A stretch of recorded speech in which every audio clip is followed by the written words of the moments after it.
পাত্রপক্ষের সামনে গিয়ে চায়ের ট্রেটা ধরাম করে ফেলে দিল মেহের। চায়ের কাপগুলো মেঝেতে পড়ে ভেঙে চুরমার হয়ে গেল। গরম চা ছড়িয়ে ছিটিয়ে পড়ল। কোনো দিকে না চেয়ে দৌড়ে পালালো মেহের। মায়ের কথা মতো শাড়ির আঁচলে ঘোমটা টেনে চায়ের ট্রে নিয়ে ধীর পায়ে পাত্রপক্ষের সামনে এসেছিল মেহের। চোখের কোনো দিয়ে একবার সবার ওপর চোখ বুলিয়ে নিল। সেখানে ফায়াজকে দেখে হঠাৎ সব কিছু থমকে গেল। হাত পা কাঁপতে শুরু করলো। সাথে থাকা চায়ের ট্রেটাও ঠকঠক করে কাঁপছিল। হাত অবশ্য হয়ে আসছিল, কন্ট্রোল রাখতে পারেনি হাতের উপরে। ধড়াম করে চায়ের ট্রেটা হাত থেকে পড়ে গেল আর মেহের ছুটে পালালো। সবাই বিষয়টি নিয়ে যখন বেশ হতভম্ব, তখন ফায়াজ বাঁকা হাসি দিয়ে বলল, আমরা কিছুই মনে করিনি, বুঝতে পারছি নার্ভাসনেস থেকেই এমন হয়েছে। It's okay. ফায়াজের মা প্রথমে বিচলিত হলেও ছেলের পছন্দ, তার উপর মেয়েটিকে তারও পছন্দ হয়েছে। দেখতে খুবই সুন্দরী আর শান্ত মনে লাগছে। তার ছেলের জন্য এমনই সুন্দরী, শান্ত, ভদ্র, নম্র মেয়ে চেয়েছেন, যে কিনা তার অগোছালো ছেলের জীবনটা সাজিয়ে দিতে পারবে। ফায়াজ তার মা বাবার সাথে মেহেরকে দেখতে এসেছে। ফায়াজের মা ফাহমিদা খান মেহেরের বাবা মাহমুদ জামানের উদ্দেশ্যে বললেন, আপনার মেয়ে মাশাআল্লাহ আমাদের খুব পছন্দ হয়েছে। সামনের সপ্তাহেই আমরা ওকে ঘরে তুলতে চাইছি। আমার মেয়ে লন্ডনে পড়াশোনা করে আর ওখানেই থাকে। আমি আর ওর বাবা সেখানেই থাকি মেয়ের সাথে। মেয়ে আসতে পারিনি, একা আছে, তাই যত তাড়াতাড়ি সম্ভব আমরা ছেলের বউকে ঘরে তুলতে চাই। আমাদেরকে লন্ডনে ফিরতে হবে। মেহেরের বাবার মুখে স্বস্তির হাসি ফোটে। তিনি মেয়েকে কিছু জিজ্ঞেস করার প্রয়োজন বোধ করেন, তাই বললেন, আমাদের কোনো আপত্তি নেই, আপনারা যেমনটা চান। মেহেরের মা বিয়ের কথা পাকা হওয়ায় মিষ্টি খেতে দিলেন। ফায়াজের বাবা সাফায়েত নামাজ খানে কিছুটা আপত্তি থাকলেও ছেলের ইচ্ছের জন্য তিনিও সায় দিলেন। অপরদিকে মেহের রুমে গিয়ে দরজা লক করে বেডে বসে আছে। এসি রুমেও ঘেমে নিয়ে যাচ্ছে, সারা শরীর থরথর করে কাঁপছে। তারপর ঢুকলে কেঁদে উঠল, তারপর চিৎকার করছে, কেন কেন এত বছর পর আবারও কেন? আমি তো আর কখনোই ওনার মুখোমুখি হতে চাই না। আমি ওনার থেকে পালিয়ে বেরিয়েছি, তবে কেন আবার আমার জীবনে ফিরে এসেছে?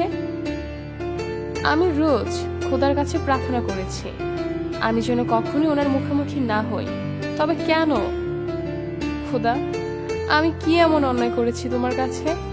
কেন আমাকে এভাবে শাস্তি দিচ্ছ? তখনই দরজায় নক পড়ল। মেহেরের শরীর কাঁপছে। ভয়ে ভয়ে জিজ্ঞাসা করলো, কে? মেহেরের ছোট বোন মিহু বলল, আপি, আমি।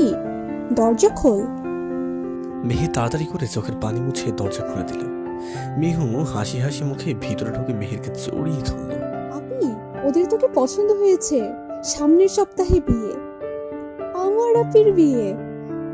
জিজুকে আমার খুব পছন্দ হয়েছে, দেখতে একদম হিরোর মতো। আপি, কাঁদছো কেন?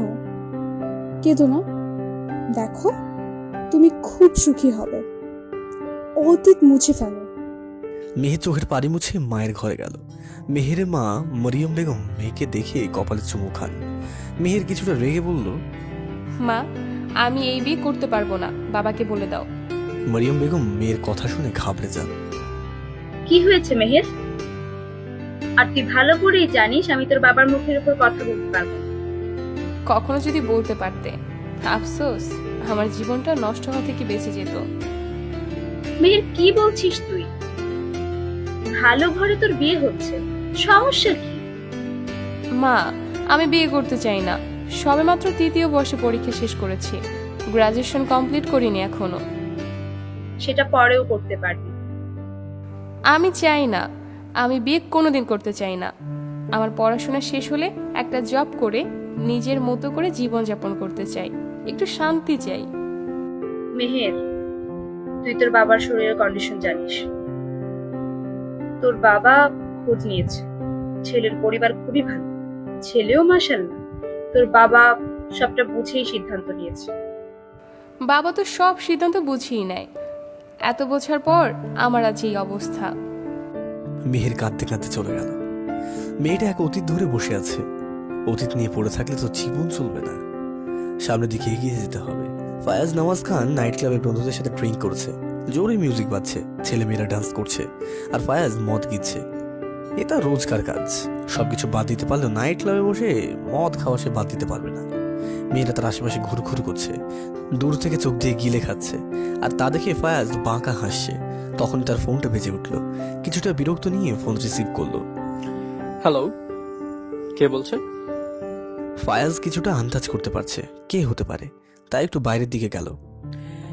কিছু বলা না থাকলে ফোনটা রাখ। অপর পাশ থেকে চট করেই বলল, আমি মেহের। মেহের মেহের মেহের, উফ, মেহের ফোন করেছে আমায়। এখনো নাম্বারটা ভুলোনি? কি চান আপনি? কি চাই? ফায়াজ নওয়াজ খান কি চায়? আমি শুধু তোমাকে বিয়ে করতে চাই। তুমি তো জানো তোমাকে বিয়ে করার স্বপ্ন আমার কতদিন। শুধু আমার কেন, তোমারও তো, তাই না? তোমার ফ্যামিলিও সেটা চায়। কেন তোমাকে বলেনি? ফায়াজ, মেহের, কেন এত ভাবছো? সামনে তোমার বিয়ে, রাত জাগা তোমার একদম উচিত নয়। সো ঘুমাও, গুড নাইট। ফায়াজ কণ্ঠটা কিছুটা শক্ত করে বলল, আর হ্যাঁ, যদি ভুল করেও বিয়েটা ভাঙার চেষ্টা করো তবে ভালো হবে না। তুমি জানো আমি কি কি করতে পারি। তোমার এই ভুলের তোমার পরিবার না ধ্বংস হয়ে যায়। ওনাদের আমি ইনভলভ করতে চাই না। আমাকে বাধ্য করো না, নয়তো সবাই এই আগুনে জ্বলবে। মেহের ফোন রেখে দিল। ও কি করবে বুঝতে পারছে না, আর ফায়াজ ওর কাছে কি বাঁচায় কিছুই বুঝতে পারছে না। কাকে বলবে, কি বুঝবে? ফায়াজ হাসছে। ফায়াজ হো হো করে হেসে উঠল, শান্তির হাসি। হঠাৎ ফায়াজের বন্ধু ইমরুল বলল, ফয়াজ, তুই কি করছিস এইসব? এইসব করে তুই কি ভাবি বল? কি করছি? বিয়ে করছি। তোর বন্ধু বিয়ে করছে, তোর তো খুশি হওয়ার কথা। খুশি হইতাম যদি মেয়ে মেহের না হতো। আমি তোকে চিনি, তুই কোনো ভয়ঙ্কর খেলা খেলছিস। ছেড়ে দে এইসব, অন্য কাউকে বিয়ে করে ভালো থাক। ভালো ভালো থাকার জন্যই তো বিয়ে করছি। তোর মনে কি চলছে বলতো? এইসব অন্যকে জ্বালাতে গিয়ে নিজে চলে যাস না যেন।